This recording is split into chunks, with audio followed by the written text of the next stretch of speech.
ini, yang mana di sini kami dari kelompok 3 Kasarina untuk mendiskusikan tentang konseling komunitas. Dan tentu saja mungkin dari teman kami ini ada yang mengetahui apa itu konseling komunitas. Saya akan menjelaskan tentang konseling komunitas. Konseling komunitas sendiri ialah konseling yang berdasarkan pada bukti budaya untuk membentuk individu mencapai keadilan sosial dalam masyarakat. Keadilan sosial adalah keyakinan bahwa setiap individu berhak memperoleh kehidupan yang terbaik dan adil. Individu sendiri memiliki hak untuk memperoleh perkembangan diri yang baik. Jadi konseling komunitas memperhatikan lingkungan. Konseling komunitas adalah konseling yang berkaitan dengan persoalan komunitas. Di dalam konseling komunitas itu pastinya kan memiliki tujuan ya? Dan tujuan dari konseling komunitas tersebut apa? Baik, tujuan dari konseling komunitas sendiri ialah merumuskan tujuan konseling, yaitu bahwa konseling berhubungan dengan tujuan menolong orang lain dalam menentukan pilihan dan tindakannya, sehingga terjadi proses belajar yang menyebabkan terjadinya perubahan dan perkembangan kepribadian. Setelah tujuan, di sini kami akan mendiskusikan tentang prinsip dari konseling komunitas. Pastinya di setiap konseling itu memiliki prinsip tersendiri kan. Lalu untuk konseling komunitas sendiri apa saja prinsip? Di sini beberapa prinsip konseling komunitas ialah memfokuskan diri pada proses interpersonal dan strategi penyelesaian masalah yang berkaitan dengan pemikiran, perasaan, dan perilaku yang disadari. Berarti itu ada berapa prinsip? Ada 1, 2, 3. Di konseling komunitas itu ada 3 prinsip. Yang pertama adalah Berkaitan dengan pemikiran, kedua dengan perasaan, dan yang ketiga. perilaku yang disadari. Setelah prinsip-prinsip, selanjutnya poin selanjutnya adalah mendiskusikan tentang identifikasi masalah dalam konseling komunitas. Identifikasi masalah dalam konseling komunitas ialah mendefinisikan masalah penelitian sebagai contohnya saat kamu mengamati anak-anak bermain pasir di halaman sekolah. Ketika mengamati mereka, biasanya akan muncul ide tentang tingkat intelijensi atau kemampuan berpikir anak yang umumnya berbeda-beda. Beberapa anak ini sekilas terlihat lebih cerdas jika dibandingkan dengan anak lainnya. Misalnya, saat membangun istana pasir atau sand castle, rasa penasarannya akan menuju pada keinginan untuk melakukan penelitian tentang tingkat intelijensi anak-anak yang berbeda-beda. Berarti identifikasi masalah atau intelijensi masalah itu seperti hanya membedakan antara masalah anak yang satu dan masalah anak yang lain. Oke. Poin selanjutnya adalah penilaian kebutuhan komunitas. Tentang penilaian Kebutuhan komunitas adalah sebuah proses untuk menggambarkan secara komprehensif dari kebutuhan populasi dan sumber daya yang ada dalam komunitas dengan cara melibatkan komunitas itu sendiri dengan tujuan untuk mengembangkan perencanaan lainnya yang tujuannya untuk meningkatkan kualitas hidup. intinya berarti untuk meningkatkan kualitas hidup. Meningkatkan kualitas hidup. Itu adalah penilaian kebutuhan komunitas. Ya. Berarti jika hidupnya tidak meningkat, itu kebutuhan dari komunitas tersebut penilaiannya kurang ya? Kurang. Poin selanjutnya adalah desain intervensi komunitas. Desain intervensi komunitas. Di sini desain intervensi konseling komunitas, sekalipun banyak intervensi konseling yang sering digunakan, oleh konselor, namun secara garis besar dapat dibedakan menjadi 4, yaitu 1. Strategi modeling sosial, 2. Strategi bermain peran dan latihan, yang ketiga strategi mengubah kognitif, dan yang keempat strategi manajemen diri. Baik, di sini saya akan menambahkan dan menjelaskan mengenai 4 strategi yang sudah disebutkan tadi. Yang pertama ialah strategi modeling atau sosial. Modeling sosial dibangun berdasarkan atas belajar observasional. Sejak masa kanak-kanak, manusia selalu melihat dan meniru. Melalui pengalaman yang bervariasi tersebut, seseorang akan memperoleh berbagai pengetahuan dan keterampilan. Yang kedua ialah strategi bermain peran dan latihan model. Ini dapat meningkatkan perubahan melalui perangsangan atau permainan secara nyata dan respon yang diinginkan. Dan yang ketiga ialah strategi mengubah kognitif.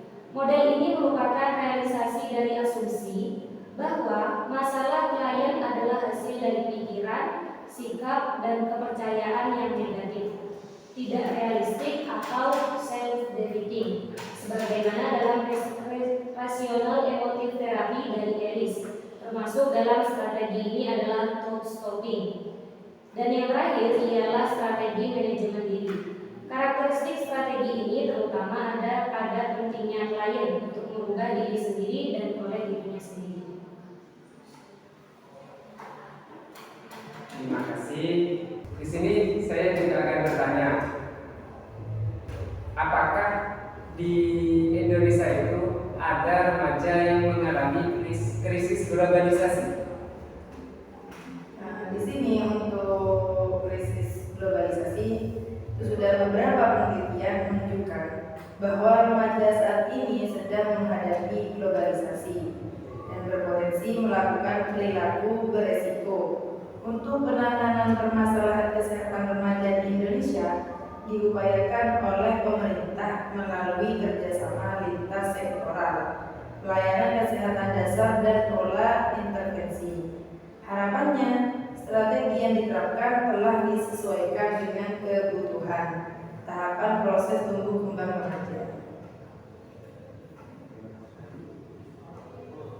Berarti di Indonesia itu sudah terbukti ya bahwasanya ada remaja yang mengalami krisis globalisasi. Ya, dengan beberapa penelitian itu. Karena beberapa penelitian sudah menunjukkannya. Ya. Baik. Ada yang perlu ditanyakan dari Lisa? Tidak. Oke. Selanjutnya, poin selanjutnya adalah konseling rehabilitas. Mungkin ada yang memahami apa itu konseling rehabilitas. Saya yang akan menjawab. Jadi yang dimaksud konseling rehabilitasi adalah suatu proses sistematis yang membantu penyandang kecacatan fisik, mental, perkembangan, kognitif, dan emosi untuk mencapai tujuan yang personal, karir, dan kehidupan mandiri dalam setting yang seintegrasi mungkin melalui penerapan proses konseling. Berarti konseling rehabilitas itu bisa diartikan sebuah konseling yang membantu seseorang penyandang disabilitas. Yang dimaksud dengan penyandang disabilitas itu seperti apa? Yang jenis penyandang disabilitas. Ya, seperti apa orang itu dikatakan penyandang disabilitas? Dari catatan fisik atau Yang pertama adalah catatan fisik, ya. Kedua, Nah, terus perkembangan kognitif dan dan emosi untuk mencapai tujuan tersebut. berarti 4 poin tersebut disebut penyandang disabilitas. Sedangkan jenis-jenis dari penyandang disabilitas itu ada berapa? Nah, penyandang disabilitas meliputi disabilitas sensorik,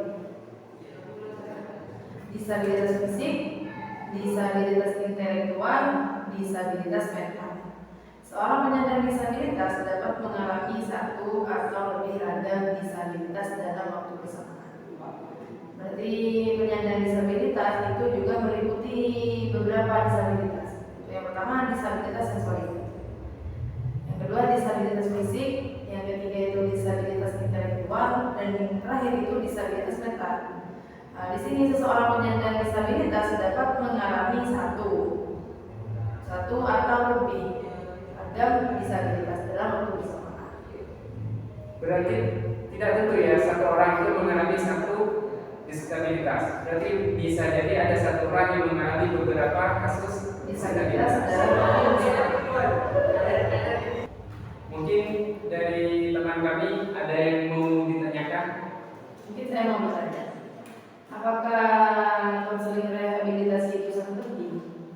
Saya izin menjawab. Baik. Rehabilitasi sosial sangat penting karena dimaksudkan untuk memulihkan dan mengembangkan kemampuan seseorang yang mengalami disfungsi sosial agar dapat melaksanakan fungsi sosialnya secara baik. Baik, di sini saya akan menyebutkan apa yang sudah kami diskusikan malam ini. Yang pertama adalah konseling komunitas ialah berhubungan dengan mendorong orang lain dalam menentukan pilihan dan tindakannya sehingga terjadi proses belajar yang mencoba menyebabkan terjadinya perubahan dan perkembangan kepribadian.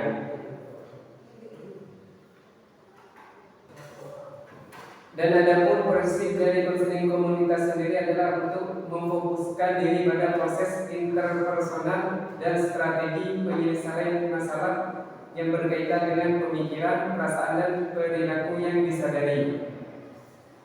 Lalu di dalam konseling komunitas itu kita itu tidak boleh membedakan ras budaya dan juga tidak diperbolehkan membedakan seseorang yang menyandang disabilitas.